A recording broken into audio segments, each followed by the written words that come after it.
ग्राम पंचायत लादड़िया सरपंच श्रीमती मनोज देवी व भैरू राम ने RPD news खास मुलाकात में बताई पंचायत की समस्याएं। नागौर जिले की मौलासर पंचायत समिति की ग्राम पंचायत लादड़िया की वर्तमान सरपंच श्रीमती मनोज देवी व उनके प्रतिनिधि भैरू राम पद पर रहते हुए पंचायत के किन किन मुद्दों एवं किन किन विकास कार्यों को प्राथमिकता देंगे। आइए सुनते हैं आरपीडी न्यूज सह संपादक किशन सोलंकी के साथ एक खास मुलाकात। आरपीडी न्यूज से किशन सोलंकी। हम अभी पहुंचे हैं ग्राम पंचायत लादड़िया, जिसके नवनिर्वाचित सरपंच है श्रीमती मनोज देवी और उनके जो प्रतिनिधि है भैरू राम जी, उनसे रूबरू होते हैं और बातचीत करते हैं कि जनता ने उन्हें अच्छे वोटों से लीड दी है। क्योंकि माने तो जैसे नागौर जिले में दूसरे तीसरे स्थान पे रहे हैं और बहुत ही अच्छा सपोर्ट रहा है जनता का। तो हमारी खास मुलाकात इनसे यह है कि जैसे जनता ने अभी इनको चुना है तो इनके ऐसी ग्राम पंचायत को ऐसी क्या मेजर समस्या लगी जिनका वो समाधान करवाएंगे। तो सरपंच साहब नमस्कार। नमस्कार सर। तो सरपंच साहब, एक महिला है, आप महिलाएं अभी राजस्थान में क्या है बहुत ही बढ़ चढ़ के राजनीति में हिस्सा ले रही है और अव्वल है। तो महिला होने के नाते आप महिलाओं के लिए आपके क्या प्रयास रहेंगे ये बताइए। महिलाओं को आगे बढ़ाऊंगी। जी, महिलाओं को आगे बढ़ाना और महिलाओं की हर किसी प्रकार की अगर कोई समस्या आती है तो उसमें समाधान करना इनका मुख्य उद्देश्य रहेगा। तो इनके साथ ही इनके जो प्रतिनिधि है भैरू राम जी, उनसे रूबरू होते हैं। सरपंच साहब नमस्कार। नमस्कार सर। सरपंच साहब, आपको आपकी धर्मपत्नी ने यहाँ चुनाव मैदान में चुनाव फाइट किया था ग्राम पंचायत में और जनता ने अच्छे वोटों से आपकी लीड दी है। तो आपका ऐसा क्या उद्देश्य था जिसको लेके आप चुनाव मैदान में आए थे? जैसे विकास में आपको अपनी ग्राम पंचायत में क्या कमियां लग रही थी जिसको आप पूर्ण करवाया? हाँ नमस्कार सर। बात ऐसी है कि मेरी धर्मपत्नी मेरे साथ इतनी मेहनत करती थी शुरू से। बिल्कुल बिल्कुल। चुनाव से पहले पानी के लिए मेरे को इतना प्रेरित करती थी कि आप जाइए और अधिकारियों को बोल रही है जी, मंत्रियों को बोल रही है, गांव की समस्या पानी की बैठनी है, सड़कों की बैठनी है जी। हर प्रकार से रोज प्रयास करती थी। और मेरे साथ में जिला स्तरीय जाती थी, विधायकों के पास में जाता तो उनके साथ जाती थी, एमएलए के पास बजट लेने के लिए जाता था। तो पहले से भी हम कार्यरत थे, पहले से मेहनत करते थे। गांव में अच्छे वृक्षारोपण लगवाए, गांव में लोन की सुविधा है, गांव में सड़क की सुविधा है। हम रात दिन इस प्रयास में लगे रहे थे। 35 साल से मैं इस कार्य में जुटा हुआ हूँ, समाज की सेवा के अंदर मैं भाग ले रहा हूँ। तो मेरी धर्मपत्नी मेरा साथ बरोबर कंधे से कंधा मिला के देती है और उसमें बराबर भागीदारी रहती है। जब भी मैं कहीं जाता हूँ, जयपुर जाओ, नागौर जाओ, दिल्ली जाओ, कोई भी धरना प्रदर्शन होता है, हम महिलाओं के लिए, एससी के लिए, सबके लिए, किसानों के लिए, सबका हम क्या है उसमें भाग लेते हैं, उसकी समस्याओं का लेकर अवगत कराते हैं और हम बार बार इसी में तत्पर रहते हैं। तो जैसे सरपंच साहब, अभी आपने चुनाव फाइट किया और जनता ने मौका दिया आपको, तो आपको ऐसी ग्राम पंचायत की मेजर क्या समस्या लगी जिसको लेकर आप चुनाव मैदान में आए थे?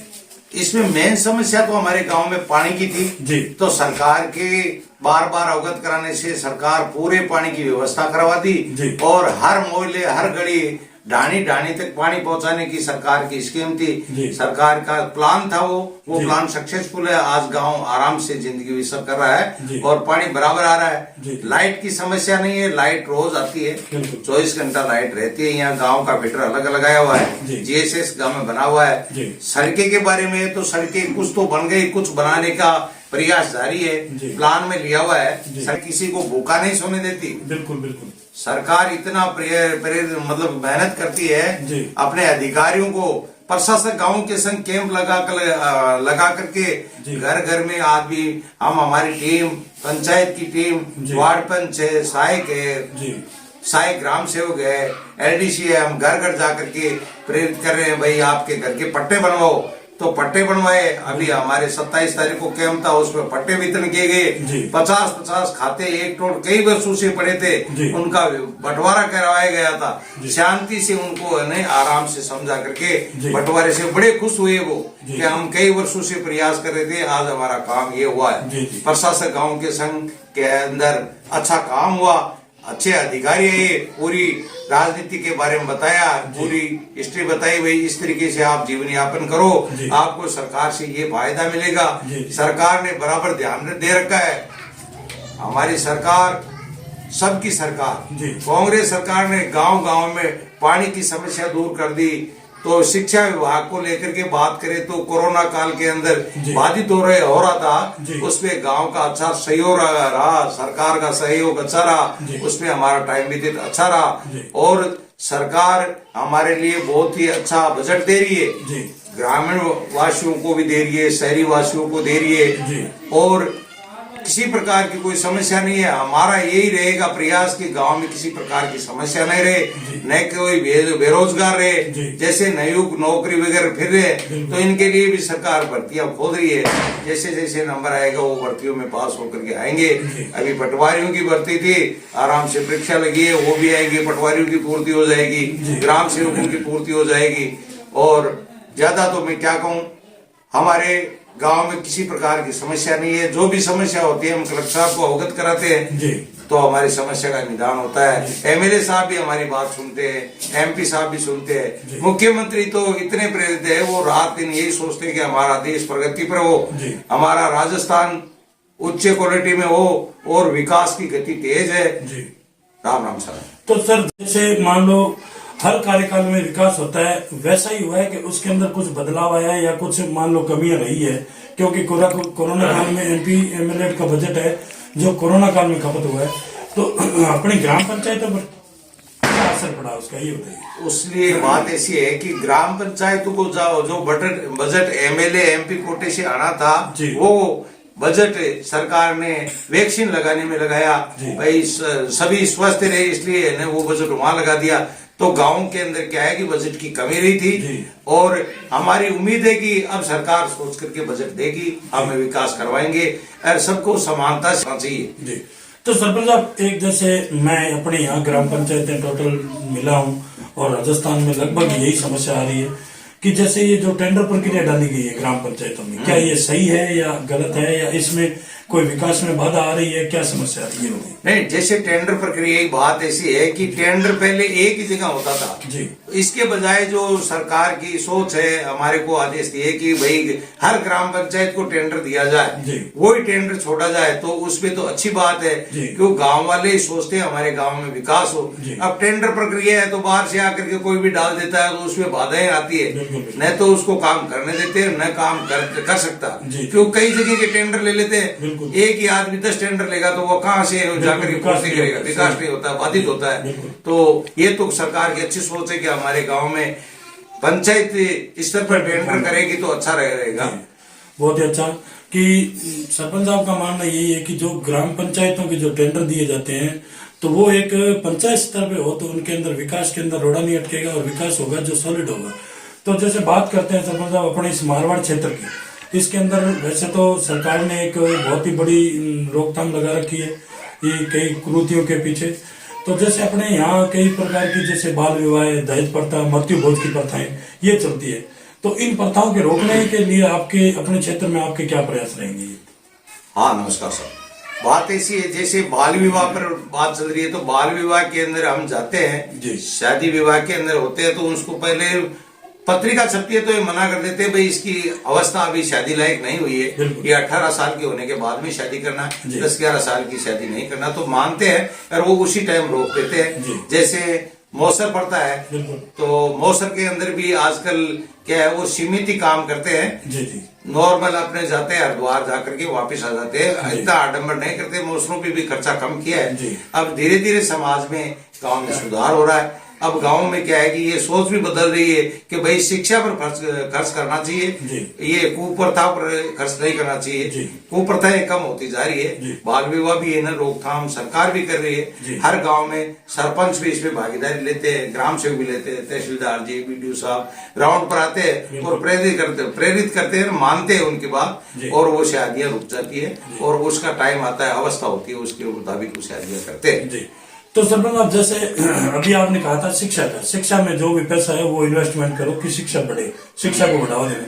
तो अभी आपने सरपंच बनने के बाद में विद्यालय का या किसी प्रकार के जैसे कोई संस्था चल रही प्राइवेट वगैरह, तो उनका कोई निरीक्षण किया कि मान लो कितने स्ट्रेंथ है उनकी और वहाँ की कैसी व्यवस्था चल रही है, और विद्यालयों में कोई टीचर है, जैसे कक्षा है, कोई भवन है, उनकी कोई कमियां या कुछ नजर आया आपको? हाँ, स्कूल में मैं हर महीने जाता हूँ, जब भी टाइम मिलता है जाता जी। हूँ। बच्चों की पढ़ाई अच्छी ढंग से हो रही जी। है। सरकार की तो जो गाइडलाइन है, जैसे कोरोना काल आ गया तो बाधित हो गई थी, बिल्कुल, बिल्कुल। तो उसमें क्या है कि बच्चों का ही भविष्य खराब हुआ। जी। अब धीरे धीरे स्कूल में पढ़ाई चलने लगी जी। है, बच्चे भी पहले की तरह आने लगे।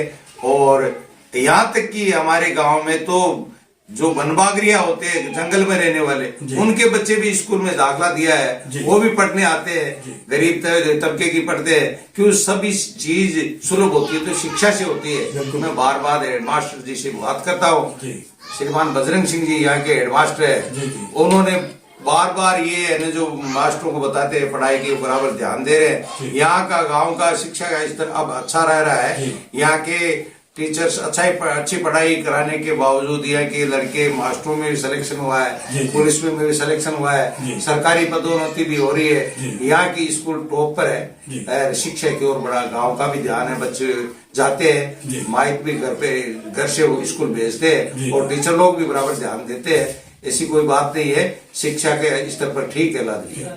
तो सर जैसे अभी 2 साल से हमारे देश में कोरोना जैसी भयंकर बीमारी आई है कि देश को खोखला करती जा रही है, तो अभी थोड़ा मान लो इसका ग्रोथ कम हुआ है, तो इस महामारी के बचाव के लिए आपने लोगों को कैसे मोटिवेट किया है? और जैसे वैक्सीन लग रही है अभी, तो अपनी ग्राम पंचायत में वैक्सीन जैसे कितना % तक लगी है? यहाँ की लादलिया ग्राम पंचायत में हॉस्पिटल है, हॉस्पिटल में वैक्सीन शायद बराबर मतलब 80-90% वैक्सीन लग गई है। जी। और जैसे कोरोना काल के अंदर गांव का भी अच्छा सहयोग रहा, जी। MP MLA का भी अच्छा सहयोग रहा, जी। सरकार का भी अच्छा सहयोग रहा, जी। भामाशाहों का अच्छा सहयोग रहा। जी। उनके सभी के माध्यम से हमने जो मान लो सक्षम नहीं थे उनका टाइम पास भी करवाया, उनको बिल्कुल। राशन सामग्री भी दी। जी। और हम जाकर के भामाशाहों को बोलते भाई गांव की समस्या है, ये इस प्रकार से पूर्ति नहीं हो रही, तो उनसे भी डोनेशन लेकर के पूर्ति करवाई। हाँ, तो गांव में किसी भी प्रकार की अब समस्या नहीं है। कोरोना काल में परेशानी जबरदस्त आई थी, पूरे देश में आई थी, पूरे विश्व में महामारी फैल गई थी। महामारी को ये साधारण चीज तो थी नहीं कि एक गांव या एक जिला या एक तहसील एक स्टेट में नहीं थी, हर विश्व में फैली हुई थी। उस कोरोना काल को सरकार भी सहन किया, पब्लिक भी सहन किया, जी। और वो बड़ा भयानक टाइम था, उस टाइम को भगवान ही बचाया। जी जी, बहुत ही अच्छा कि जो कोरोना जैसी महामारी आई है उसने देश को खोखला किया है, और बहुत ही मान लो भयंकर बीमारी थी, तो उसका सदुपयोग किया इन लोगों ने। जैसे ग्राम पंचायत के लोगों ने मास्क है, सैनिटाइजर है, हर चीज से बीच बचाव से जैसे भी इस बीमारी का सामना किया और इससे जंग जीती गई है। तो जैसे बात करते हैं, अभी हमारे देश का एक बहुत ही बड़ा उत्सव और त्योहार है दीपावली का, इस पे आप अपनी जनता की और क्षेत्र की जनता को क्या संदेश देना चाहेंगे? जनता को यही संदेश देना चाहता हूँ कि पटाखे का प्रयोग ना करें जी। और घर में शांति से दीपावली मनाए। जी। बाहर से आता है, मेहमान भी आता है, भाई परिवार भी आते हैं, बिल्कुल। तो उनको सैनिटाइज की व्यवस्था भी रखनी चाहिए। जी जी हाथ धोने का भी प्रबंध रखना चाहिए। जी। और उनको प्रेरित करके उनको बार बार यही कहता हूँ भाई दीपावली के ज्यादा इकट्ठे नहीं होना है। बिल्कुल, बिल्कुल। बाहर से आते हैं तो उनकी थोड़ी दूरी बनाए रखना, जी, 2 जी। गज की दूरी बनाना जरूरी है। जी, जी। मास्क भी होना जरूरी है। जी। कहीं भी कोई आदमी 10, 20, 50 इकट्ठे होते तो वो मास्क लगा लेना चाहिए। जी। क्योंकि उसमें महामारी का अभी भी शंका है, बिल्कुल बिल्कुल सही है। महामारी अभी पूरी गई नहीं है। बिल्कुल। अपने को मास्क लगाना जरूरी है, सैनिटाइज करना जरूरी है, बार बार साबुन से हाथ धोना जरूरी है, बिल्कुल। यह अनिवार्य है। जी, बहुत ही अच्छा।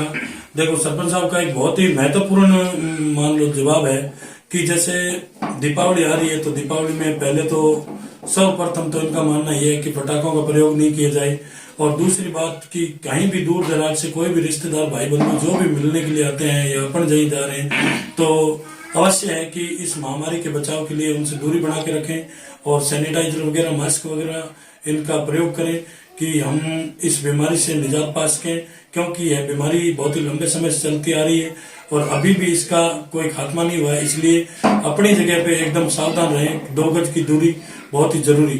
तो ये थी हमारी खास मुलाकात सरपंच साहब जो प्रतिनिधि है भैरूराम जी उनसे। तो आरपीडी न्यूज के अंदर जो इन्होंने हमें समय दिया उसके लिए बहुत बहुत धन्यवाद साहब आपका। धन्यवाद साहब, धन्यवाद।